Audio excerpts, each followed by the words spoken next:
Kalau kita workout, lain otot dia. Senaman kan untuk melancarkan darah. Workout untuk membentukkan otot.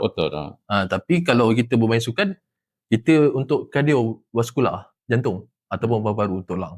Dia lain faktor. Sekarang ni saya nak tanya tentang contoh katakan yang berbalik kepada yang lifestyle sedentary tu. Dalam ni kita ada satu ni tak dipanggil senaman yang rasa maknanya yang boleh orang kata boleh elemen balik ke, yang untuk elak ni. Ada senaman ke? Okey, kalau saya banyak kaji pasal senaman ni juga, tapi bagi saya lah yang paling bagus ni adalah Selaman Melayu. Sebab Selaman Melayu ni sebab tu dia panggil bangkit tubuh, bangkit roh. Sebab selalunya kita bangun tidur terus bangkit roh, tubuh dah terbangun dah. Terus pergi mandi. Awalan ni yang penting. Sebab kita nak panaskan badan kita dulu sebelum kita mandi.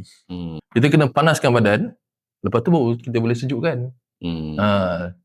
Sebab awalan pada sakit-sakit ni, ada dalam Selaman Melayu ni, dia ada faktor tapi kena berguru lah. Sebab tak semua orang tahu.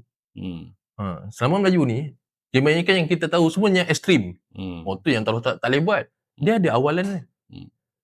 Dia ada susunan dia. Kebanyakan yang kita yang terdedah adalah yang hujung. Yang awal tak ada. Sebab tu kebanyakan tak mampu nak buat benda tu.